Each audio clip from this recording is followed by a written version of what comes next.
Mateus capítulo 5, verso 9. Bem-aventurados os pacificadores, porque serão chamados filhos de Deus. Bem-aventurados os pacificadores, porque serão chamados filhos de Deus. Meus queridos, existem 400 referências à paz na Bíblia. As Escrituras começam com paz no jardim do Éden e terminam com paz na eternidade. O pecado interrompeu a paz no jardim do Éden, mas na cruz Cristo se tornou a nossa paz. E um dia Ele virá para estabelecer o seu reino de paz para todo sempre. Neste lapso entre o Éden e a eternidade, nós vivemos um mundo carente de paz, absolutamente necessitado da paz. Eu creio que esta bem-aventurança ela é absolutamente pertinente e necessária para os dias de hoje. Talvez seja a mensagem mais urgente que este mundo precisa ouvir. Eu queria então, em primeiro lugar, olhar para esse texto e ver a necessidade da paz. A necessidade da paz se estabelece porque o homem é um ser em conflito.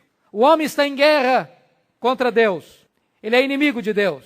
Ele virou as costas para Deus. Tornou-se filho da ira. Ele não quer ouvir Deus. Ele não se deleita em Deus. Mas o homem também está em guerra consigo mesmo. O ser humano é um ser em conflito. Parece que existe uma esquizofrenia existencial dentro do homem. O homem é um ser em tensão, em conflito. Paulo diz, o bem que eu quero fazer, esse eu não faço. O mal que eu não quero, esse eu faço. Mas o homem é um ser em conflito e em guerra contra o próximo. Nós não conseguimos conviver com o próximo. Algo estranho, extremamente estranho, é que nem na natureza dos seres irracionais há tanta beligerância, há tanto perigo para os seus pares do que na raça humana, ao ponto de nós considerarmos o próximo como a nossa maior ameaça. Não é este o sentimento que nós vivemos na nossa cidade? Não é esse o resultado que lemos na Gazeta de segunda-feira passada, quando aponta para uma cidade vizinha nossa, município da Serra, como a cidade mais violenta do país? Não é este o sentimento que nós temos de temor de sair de casa? De insegurança quando os nossos filhos saem até retornarem para casa? Não é esse o sentimento que temos de medo, de insegurança? E o nosso temor é do nosso próprio semelhante? Mas o homem está em guerra contra a própria natureza. A paz que saudamos hoje começa a desmoronar amanhã. Não temos paz política, não temos paz econômica, não temos paz social, não temos paz familiar. Parece que a paz que nós construímos-la sobre a guerra. Alguém escrevendo sobre a realidade americana disse que em Washington tem inúmeros monumentos à paz. Depois de cada guerra, constrói-se um monumento à paz. A paz é meramente aquele breve momento glorioso na história em que todos param para recarregar as armas. Depois da Segunda Guerra Mundial, o mundo ficou preocupado em desenvolver uma agência para a paz mundial e em 1945 criou-se as nações, ou surgiram as Nações Unidas com o lema libertar as nações vindouras do flagelo da guerra. Mas desde então, não tem existido um dia sequer de paz na terra, nenhum. O homem está em conflito com o seu próximo. Nós estamos vendo a guerra na família. E os índices nos apontam que hoje a família, o lar, é o quarto lugar mais perigoso para a sobrevivência do ser humano.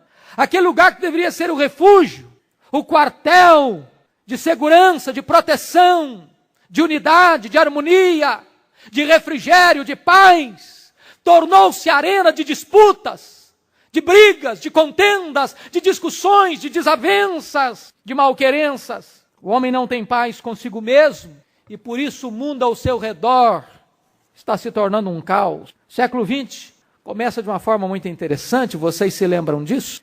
Porque nós viramos o século XIX para o século XX no apogeu do otimismo humanista. O homem estava encantado com as suas conquistas, com seus avanços. E então os grandes pensadores vaticinavam que o homem iria construir um paraíso na terra. pelas suas próprias mãos. Mas veio a Primeira Guerra Mundial e 30 milhões de pessoas foram mortas. Parecia que o homem estava absolutamente alertado sobre o perigo de uma guerra. Mas logo depois vem a Segunda Guerra Mundial e 60 milhões de pessoas perecem. Nesse mesmo tempo levanta-se o comunismo e abocanha 1/3 da população mundial, levando ao martírio a maioria dos cristãos em todos os tempos da história da humanidade. Parecia que nós teríamos um tempo de paz depois disso, mas nós estamos assistindo às guerras étnicas, às guerras tribais, às guerras religiosas. O mundo tornou-se um barril de pólvora. Precisamos desta palavra do Senhor Jesus. Bem-aventurados os pacificadores. Fato digno de nota, irmãos, que todas as coisas que Deus criou com uma finalidade bem específica. Deus criou o sol para brilhar e o sol brilha. Deus criou a chuva para regar a terra e a chuva rega a terra. Deus criou a semente para germinar e para produzir segundo a sua espécie e assim ela faz.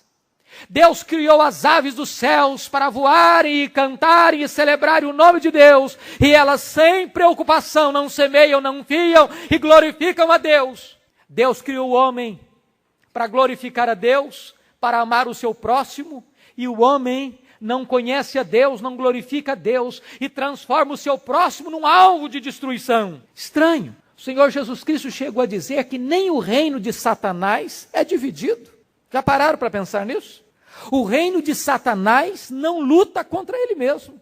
Jesus Cristo disse que uma casa dividida não prevalece, de tal maneira que os demônios, sendo seres cheios de ódio, não guerreiam entre eles, não se destroem, não declaram guerra um contra os outros, sendo nós filhos da luz, sendo nós portadores da luz, sendo nós embaixadores da paz, sendo nós os pacificadores, declararíamos guerra um contra os outros? Entraríamos na contramão dos projetos e propósitos de Deus? Não seria isso uma consumada incoerência? Irmãos, certamente, sem paz, o ser humano é um ser em conflito. Sem paz, uma família se desintegra. Sem paz, uma igreja perde a comunhão e fica estagnada. Sem paz, as denominações se engalfinham em batalhas interminas. Sem paz, uma cidade torna-se arena de medo. Sem paz, uma nação mergulha nas trevas. Sem paz, o mundo vive a síndrome do pânico. Jesus disse, bem-aventurados os pacificadores. Mas vamos entender então o que é paz. Primeiro, vamos compreender o que não é paz. O que não é paz? Primeiro, Jesus não está falando aqui, bem-aventurados os pacificadores, pensando naquilo que chamaríamos de paz de cemitério. Não é essa paz. Sabe o que é paz de cemitério? Paz de cemitério é a ausência de conflito. Você já viu contendas em cemitério? Às vezes duas pessoas que viveram a vida inteira contendendo, podem estar sepultadas lado a lado. Elas estão em perfeita harmonia. Não há contenda, não há briga em cemitério, não há inveja em cemitério, não há ciúmes em cemitério, não há disputas em cemitério, não há vaidades em cemitério. O que o Senhor Jesus está falando não é esta paz de cemitério, ou seja, não é a ausência de conflito. A paz é muito mais do que a ausência de conflito. A paz, ela é a criação da justiça. Não é correto o entendimento de que uma pessoa pacificadora é aquela que nunca entra num conflito. Não é este tipo de paz que Jesus está falando. Jesus nunca evitou um conflito quando necessário. Ele foi morto por isso, porque ele confrontou o pecado na vida dos fariseus, na vida dos saduceus, na vida de Herodes. Onde estava o mal, Jesus teve coragem de confrontá-lo. Não é paz a qualquer preço. Segundo lugar, paz aqui não é trégua. Há uma grande diferença entre trégua e paz. Uma trégua quer dizer que você apenas deixa de atirar por um tempo. Isso é trégua. Trégua é um cessar-fogo estratégico. Trégua é um recuo para recarregar as armas. Mas paz não é isso. Paz é quando a verdade é conhecida, o problema é resolvido e as partes se abraçam, reconciliadas. Terceiro lugar, paz não é ausência de confronto específico e direto. Não é apaziguamento. O que é apaziguamento? É aquela paz que tenta manter as partes unidas de maneira rasa e superficial. É como que você sepultar o problema vivo. É como que pôr panos quentes. É como que botar tudo debaixo do tapete. É uma paz barata. Talvez nós pudéssemos evocar aqui Dietrich Bonhoeffer, aquele grande pastor alemão que foi martirizado pelo nazismo alemão no final da Segunda Guerra Mundial. Foi ele quem criou o termo graça barata, quando as pessoas pregam uma graça que não passa pelo arrependimento, pela mudança de vida, pela transformação. Poderíamos usar esta expressão de Dietrich Bonhoeffer falando também de uma paz barata. O que é uma paz barata? É aquela paz que o apóstolo Paulo diz, que muitos vão dizer paz, paz, onde não há paz. Esta não é a paz do profeta de Deus, esta é a paz do falso profeta. É quando você diz que há paz, mas não há paz. É uma paz apenas aparente, é uma paz apenas de verniz, é uma paz apenas de rótulo. Mas quando você desce um pouquinho abaixo da epiderme, quando você entra no âmago da questão, o problema está lá, não foi resolvido, não foi solucionado.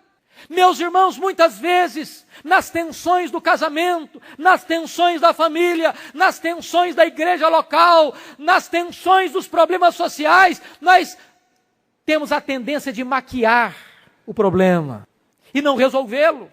Isso é paz barata. Isso é apenas um cessar-fogo, uma guerra fria, um tempo para recarregar as armas. Não é disso que Jesus está falando.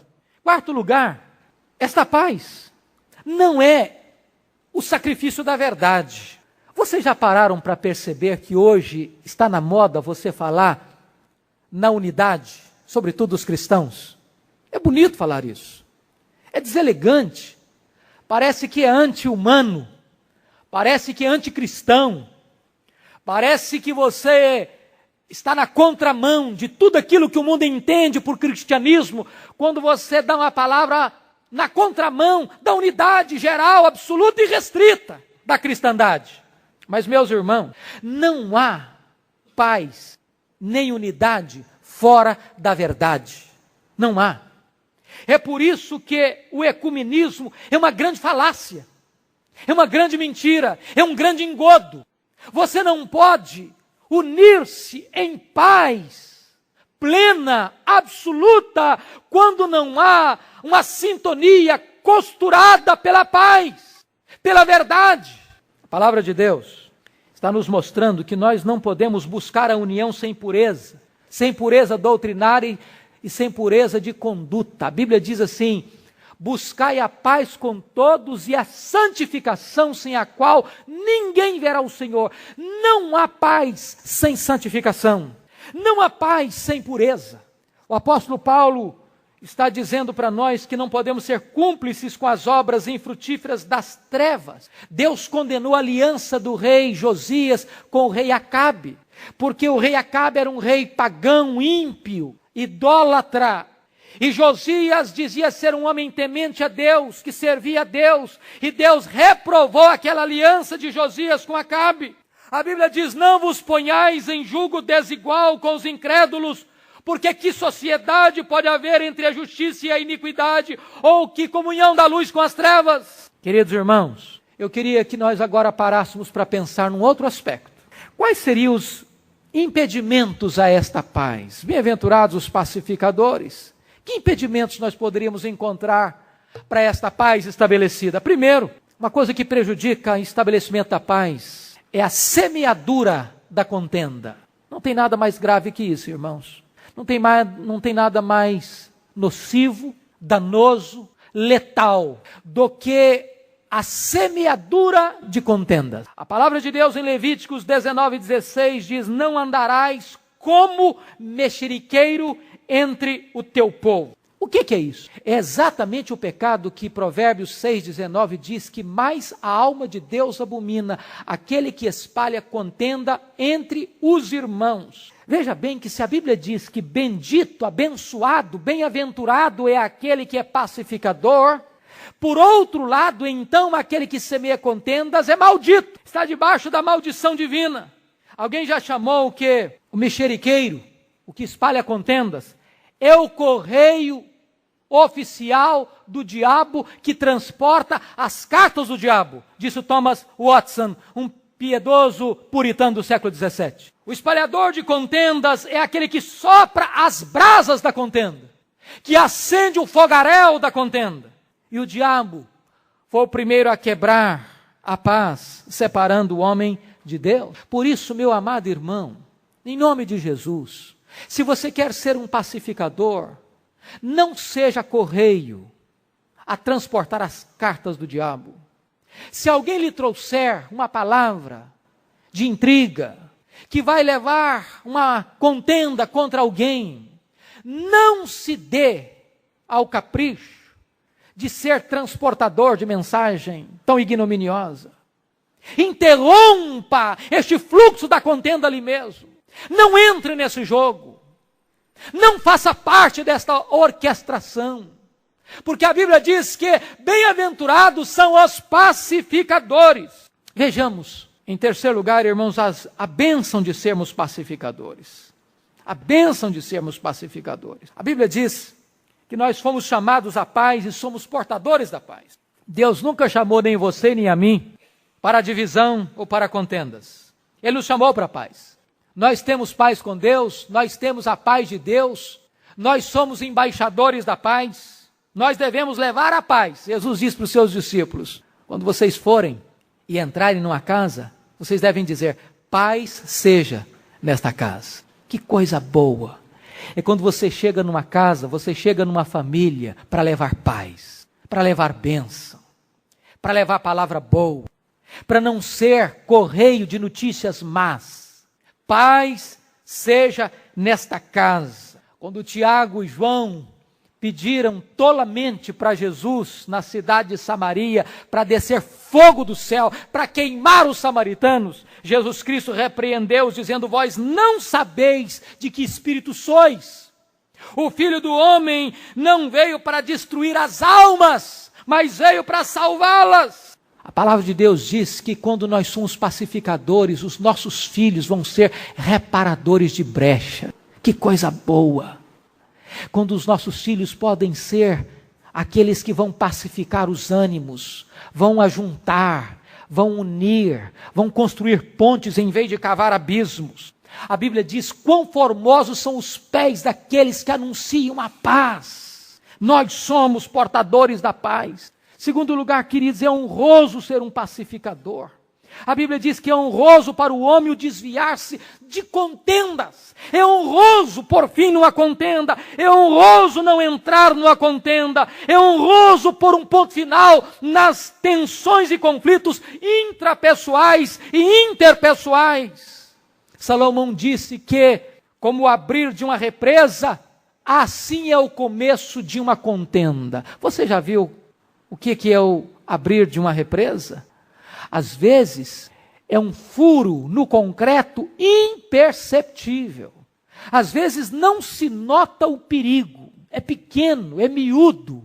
Mas se não se tapar esta brecha, pode acontecer uma catástrofe. Pode acontecer um rompimento abrupto. Pode acontecer uma inundação que vai levar prejuízo, desastre e morte.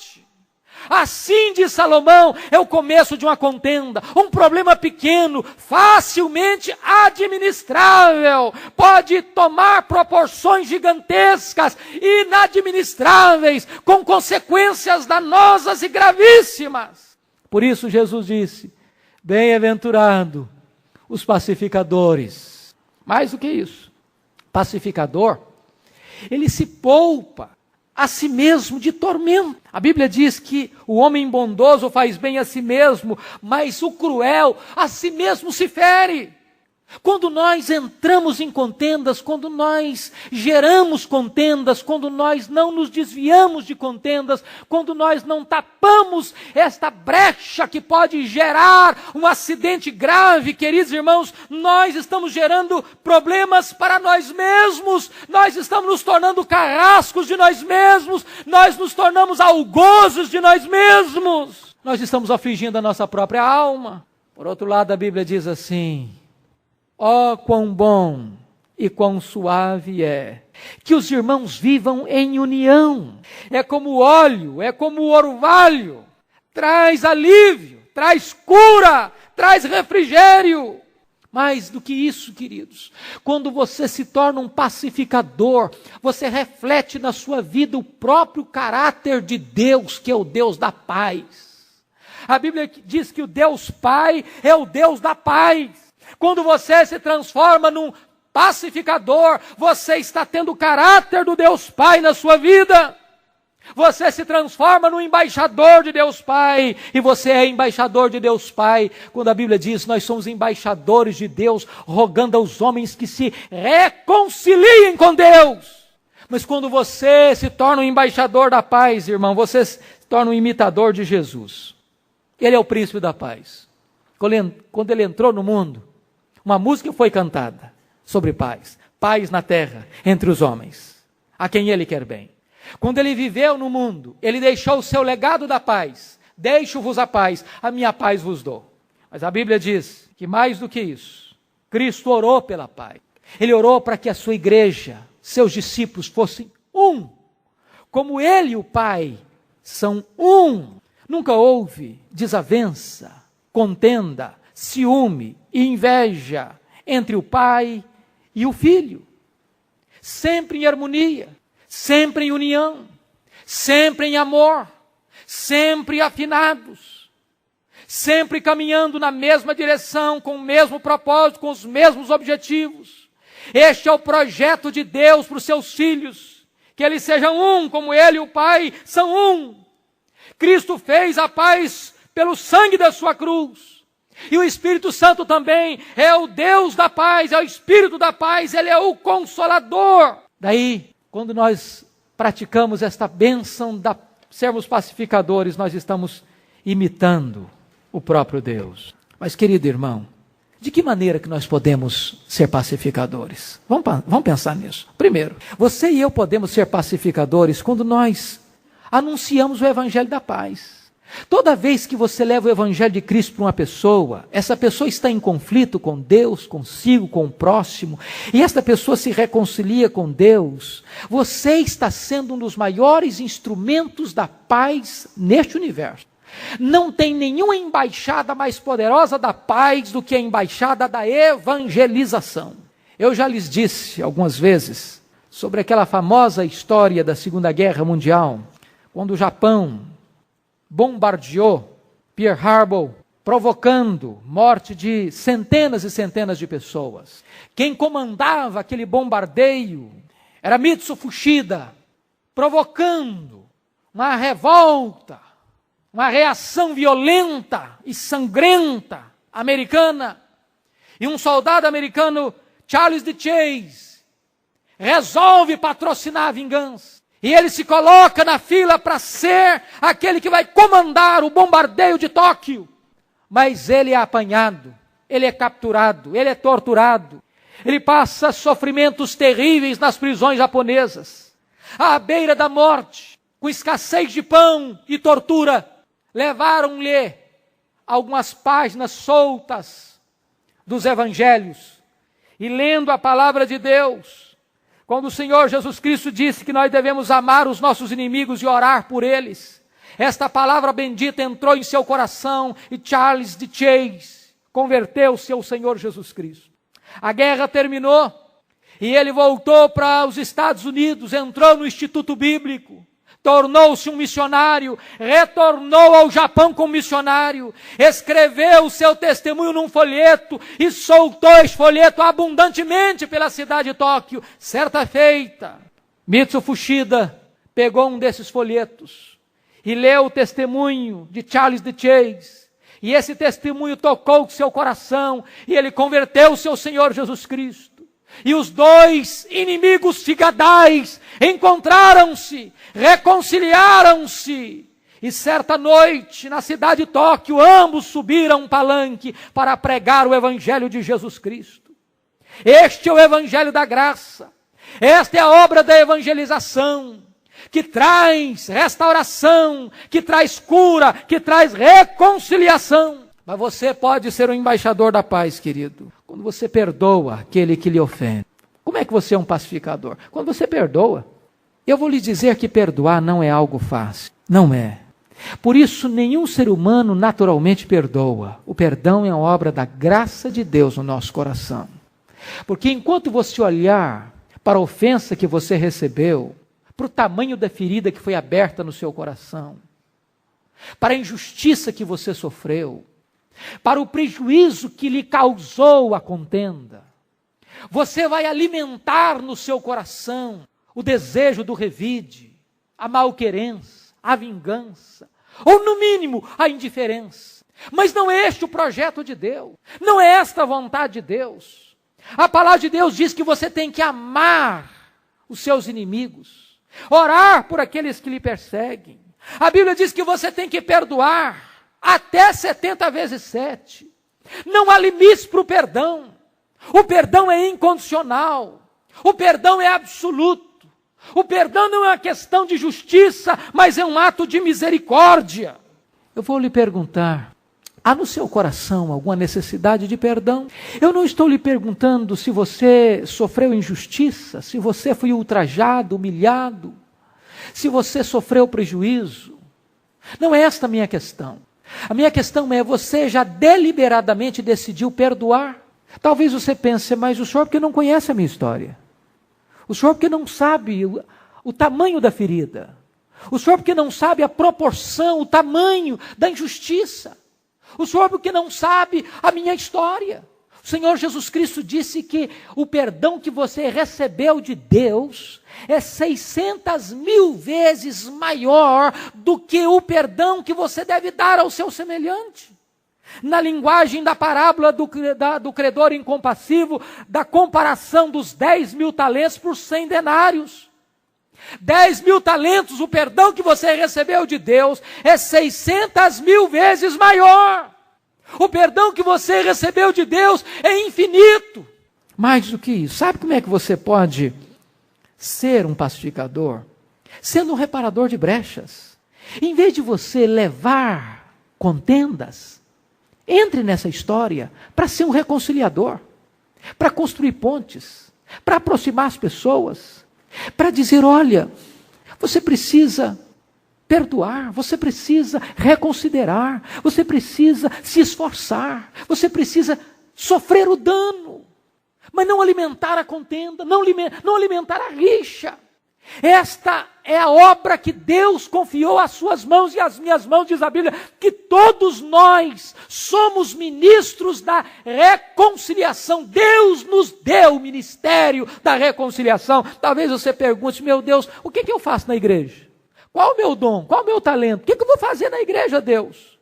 Eu não sei muita coisa, eu não tenho muitos dons, eu não tenho muitos talentos, eu não tenho muitas aptidões. Eu vou dizer uma coisa para você, você tem um ministério na igreja. Deus deu esse ministério a todos, o ministério da reconciliação.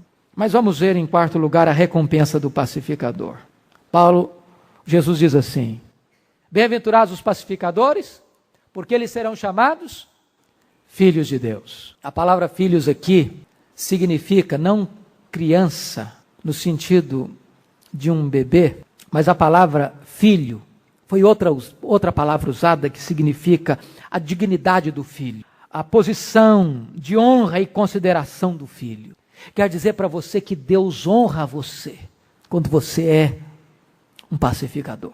Olha, os pais são de pleno acordo comigo. Você ama os seus filhos mais do que a sua casa, você ama os seus filhos mais do que o seu carro, você ama os seus filhos mais do que seus bens, você ama os seus filhos mais do que a sua própria vida. Seus filhos são o seu maior tesouro. Se você é filho de Deus, significa que você é o maior tesouro de Deus, que você é a grande riqueza de Deus. que você é a joia mais preciosa que Deus tem, que você é a recompensa de Deus, é o prazer de Deus, é o deleite de Deus.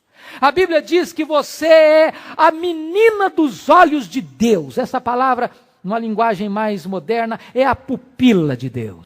Você sabe que a pupila é uma das partes mais sensíveis do corpo, uma das partes mais frágeis e delicadas. Você a protege sempre.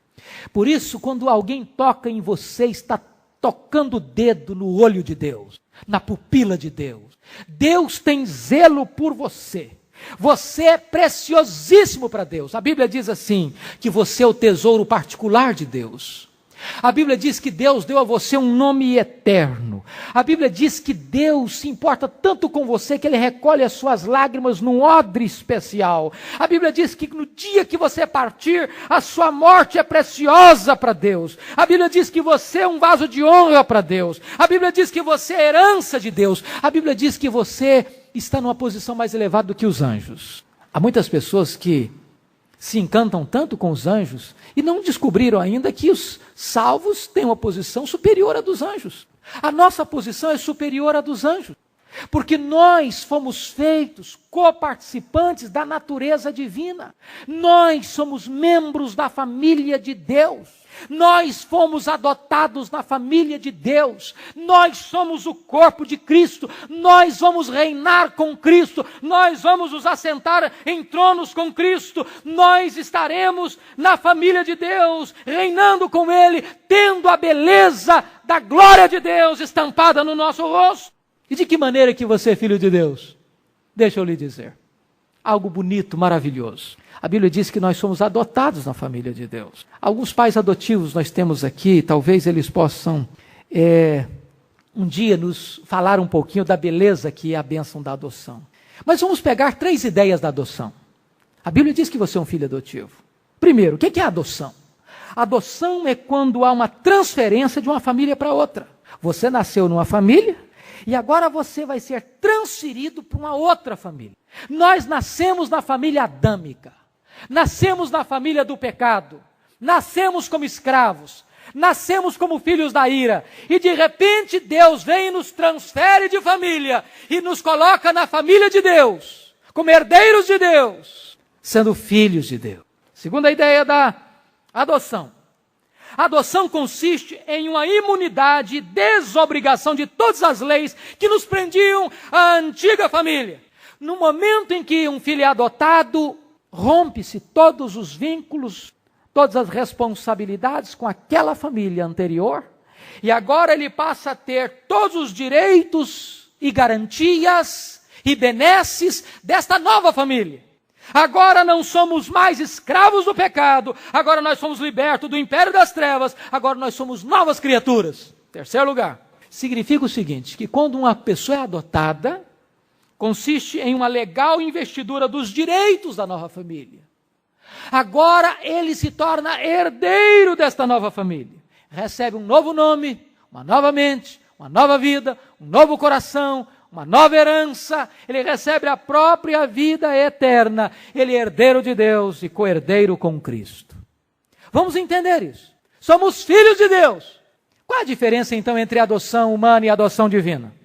Vamos tentar entender 4 coisas. Primeiro, normalmente, não necessariamente, a figura não é tão completa, mas normalmente, a adoção humana é para suprir uma carência de filhos naturais. É possível que alguém que tenha filhos naturais também adote uma criança depois de ter filhos naturais. Mas na maioria das vezes se adota para suprir esta carência. Deus nunca teve carência. Deus não precisava adotar ninguém para ser Deus completo, perfeito, absolutamente satisfeito nele mesmo. Ele tinha prazer e tem prazer no seu filho. Eis o meu filho amado em quem eu tenho todo o meu prazer. Segunda coisa, a adoção humana é restrita.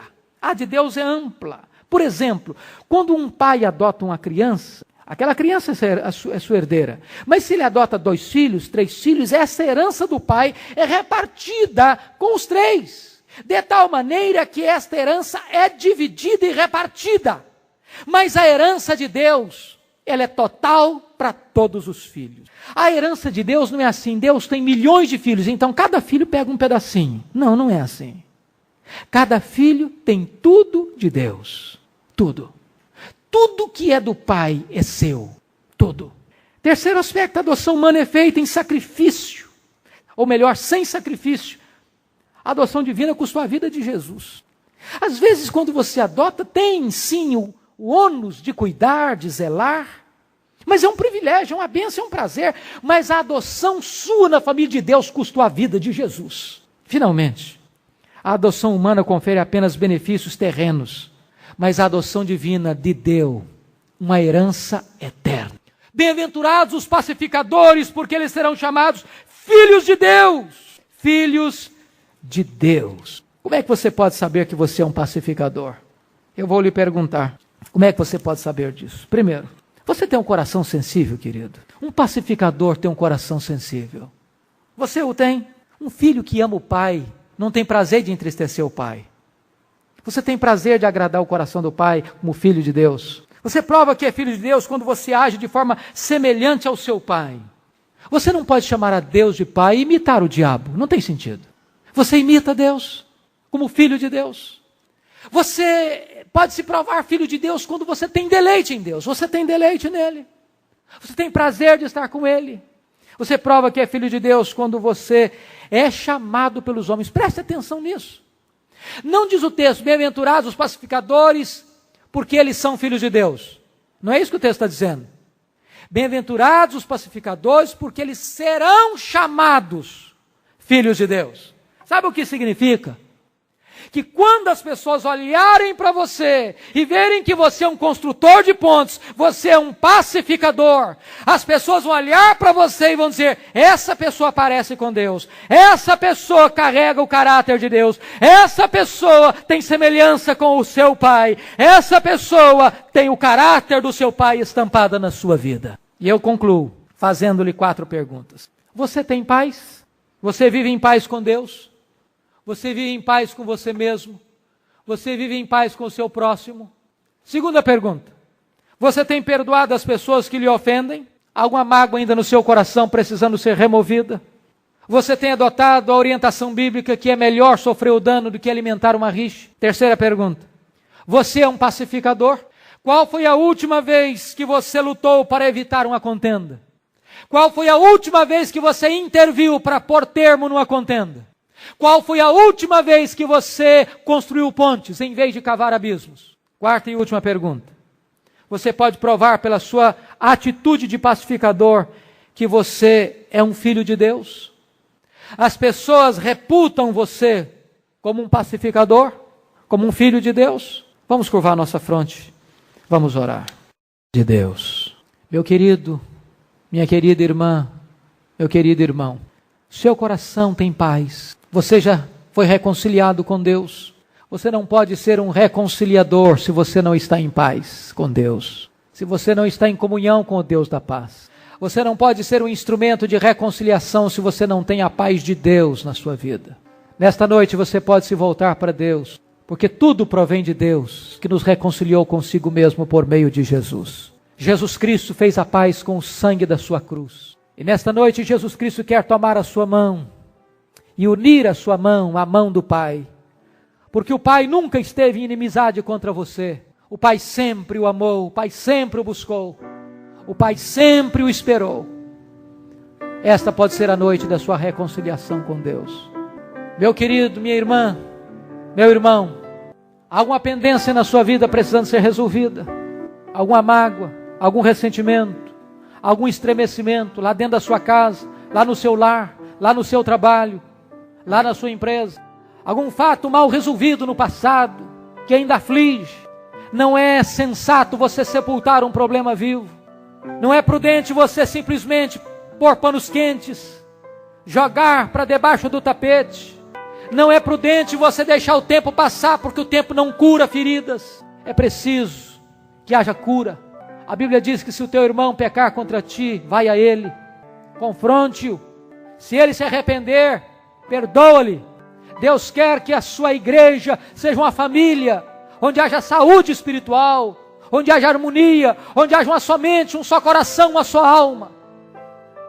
Porque a Bíblia diz que onde os irmãos são unidos, ali o Senhor ordena a sua vida e a bênção para sempre. Meu querido irmão, minha irmã, você tem se esforçado para ser um construtor de pontes?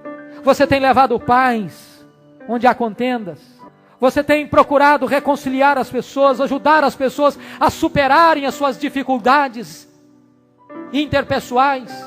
Você é um embaixador da paz? Você tem este ministério da reconciliação? Que Deus nos ajude nesta noite, queridos, a aplicarmos esta palavra do Senhor Jesus. Porque Ele nos disse, se você fizer isso, você vai ser muito feliz. Muito feliz. Bem-aventurados, muito felizes são os pacificadores. Porque aí as pessoas vão olhar para você e vão dizer, você verdadeiramente é chamado Filho de Deus. Obrigado, Senhor, pela Tua palavra. Nós te pedimos que Tu a apliques ao nosso coração nesta noite.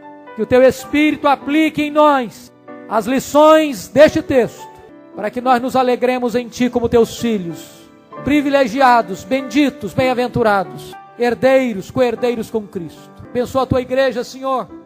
Abençoa o Teu povo. E permita, Deus, que haja a festa da reconciliação, a alegria do perdão, a bênção do beijo e do abraço, que constrói pontes, que festeja a chegada do pródigo, que promove festa por causa da reconciliação. Bendito é o Teu nome, Senhor. Em nome de Jesus, a razão da nossa vida. Amém.